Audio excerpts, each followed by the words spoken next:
देने वाले।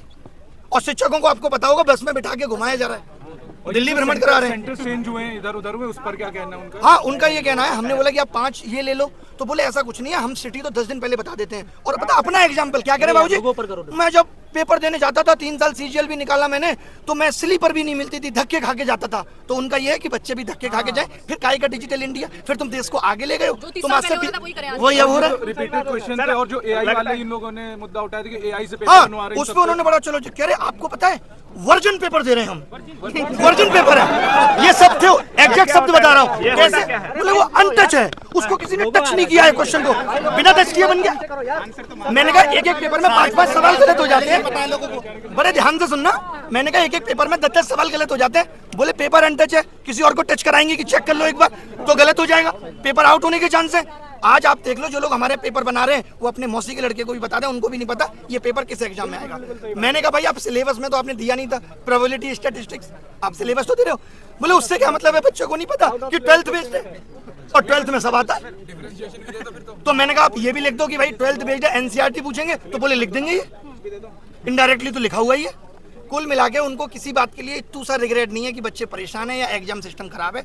उनको लग रहा है हम भी धक्के खाते थे, तुम लोग भी धक्के खाओ, धक्के खा के कोई नौकरी तुम्हारे हिस्से में आ जाए तो अच्छी बात है, नहीं तो नहीं। किसी भी बात के लिए उनको कोई रिग्रेट या परेशानी इस बात से नहीं है, वो मजे में है पूरे। और सर आप पूरे देश के शिक्षकों को आंदोलन करने के लिए बुलाए थे, अब मिलने के लिए डीओपीटी से बुलाए थे सर।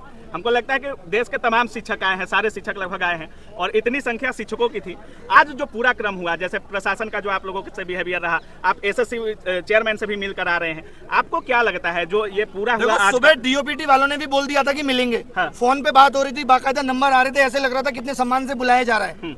तो आप सुबह से देख रहे हैं हर चीजों को सर, और पहले से भी लगे हुए हैं। कितना उम्मीद है कि आपके इस रिफॉर्म वाले आंदोलन से, इस मीटिंग से कुछ प्रभाव पड़ेगा या कुछ अंतर देखने को मिलेगा, कुछ सुधार होगा? लेके आए, जितना ज्यादा से ज्यादा बच्चा यहाँ के बैठेगा तो इस सिस्टम को ठीक करके ही जाएंगे, क्योंकि इतनी कमियां है ना। जैसे हमने बोला माउस और कीबोर्ड, हाँ ये मानते हैं थोड़ा माउस दिक्कत कर रहा है हर जगह माउस। हमने बोला एक बच्चा पीटा गया, बोला अच्छा बच्चा पीटा गया, वीडियो कहाँ दिखाइए, लिंक दे दिया कि भाई ये वीडियो है। उनको ये भी नहीं पता, वैसे उनको एक एक बात पता है, उनको हमारी वीडियो के एक शब्द पता है कि हम क्या बोलते हैं। उनको ये नहीं पता कि एक बच्चा पीटा गया है, बच्चों के साथ अभद्र व्यवहार हो रहा है। हमने कहा इन्विजिलेटर आप ऐसे ही रख ले रहे हो, बोले फिर कैसे रखें, चेक करने जाएंगे इन्विजिलेटर क्या करता था पहले, नहीं करता था। तो कुल मिला के सारे जवाब उलूल जुलूल थे और मीटिंग बहुत ही बर्बाद हुई। जो फीस लेते हैं वो किस बात की लेते हैं अगर आप व्यवस्था ही नहीं करवा पा रहे हैं? फीस ले रहे हैं, गलत क्वेश्चन का पैसा ले रहे हैं, बस्ता रखने का पैसा ले रहे हैं, कह तो रहे हैं जो पैसा ले रहे हैं उससे रोडें बन रही है, आप तो देख ही रही हो। बच्चों की बेरोजगारी का रोड बनवाइए। एसएससी कमीशन को ये बोलना चाहिए कि गलत सवाल के आंसर का 100 रुपए आपकी रोड बनाने में लग रहा है। सच में रोड भी ले रहे हैं, सर रोड भी तो नहीं बन रहा है। धीरे धीरे इकट्ठे हो रहे हैं, पूरे देश से बच्चे को बुला रहे हैं, यहीं बैठेंगे जब तक ये सिस्टम सही नहीं हो जाता। सुबह तक डीओपीटी बहुत नॉर्मल था, बात करने में कोई दिक्कत नहीं हो, अचानक लग गई, कैसे इतने लोग आ गए, ये कैसे हो गया, हटाओ अब नहीं मिलेंगे, ईगो पे ले ली बात, वरना उससे पहले मिलने को तैयार थे। चल रहा है, आप लोग अभी बवाल मत करिए। देखिए अभी संसद सत्र चलेगा, फिर 15 अगस्त आ जाएगा, उसके बाद दिवाली की छुट्टियां आ जाएंगी, फिर क्रिसमस आ जाएगा, फिर न्यू ईयर सेलिब्रेशन होगा, फिर मकर संक्रांति, फिर वैलेंटाइन डे, ये तो चलता ही रहेगा। समस्याओं का निदान होगा कब? उनका क्या होगा? ये सरकार की जिम्मेदारी नहीं है। सर जिनका लास्ट अटेम्प्ट है उनका क्या? लास्ट अटेम्प्ट पे मैंने पूछा कि आपके पास तो डीओपीटी से लेटर भी आ गया था, तो बोले उन्होंने यही तो कहा था कि इसको अग्रेसित करो, हमने कर दिया, रिजेक्ट कर दिया। अच्छा साहब बोले रिजेक्ट कर दिया। तो सर सीजीएल में होंगे क्या कुछ चेंजेस सर?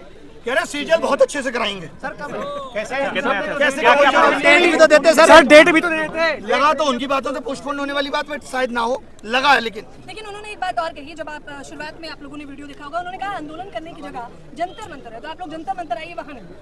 हाँ मतलब ये कि आप जंतर मंतर पे जाके बैठो, अभी आप यहाँ ज्यादा बैठने लगोगे, इनको लगेगा यहाँ बहुत ज्यादा भीड़ हो गई, तो यहाँ भी ये कहने लगेंगे अब यहाँ भी मत बैठो, तो आदमी कहाँ बैठे? सोशल मीडिया की आवाज आप सुन नहीं रहे तो कैसे भी तो आदमी अपनी आवाज पहुंचाएगा। सरकार इतनी बहरी कैसे हो सकती है? बच्चों के साथ जो अभद्रता की गई उसका क्या जवाब होगा?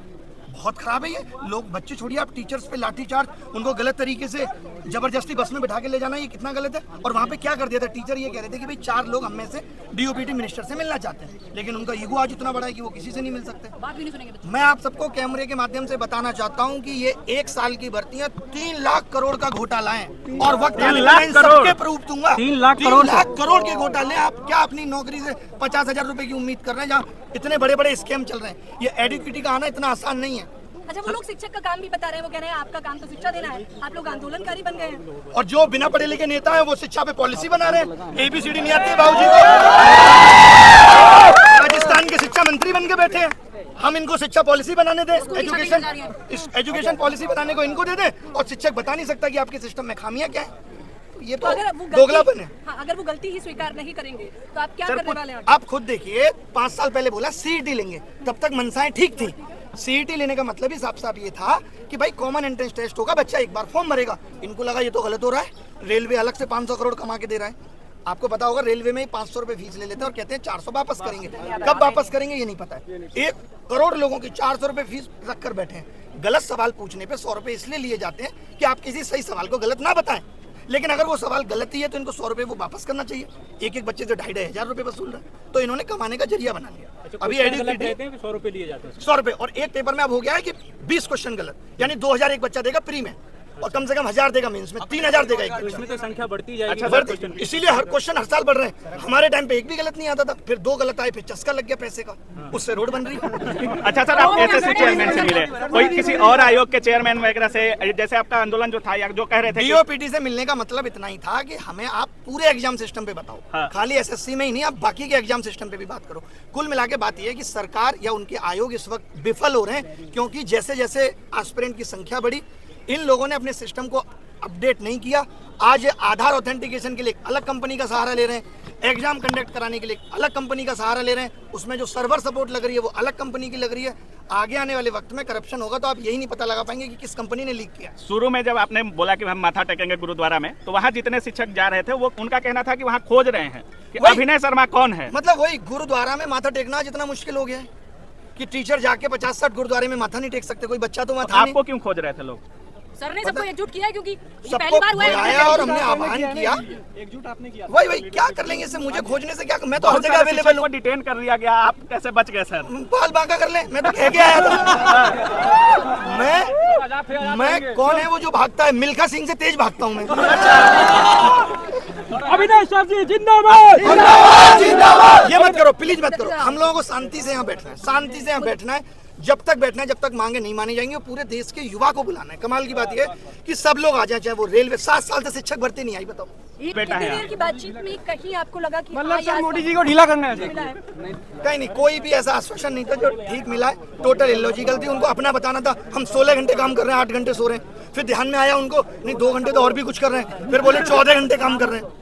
तो उन्होंने बस यही दिखाया हम बहुत काम कर रहे हैं बच्चों के लिए, हर एक बच्चे की समस्या को सुन रहे हैं, हर एक बच्चे की समस्या का निदान करने की कोशिश कर रहे हैं। कुल मिला के सरकार, एजेंसी और आयोग तीनों मिले हुए हैं, और सबका एक ही उद्देश्य है, किस तरीके से युवाओं से पैसा वसूला जाए। अच्छा, आप देखो, आप ये आरोप भी लगा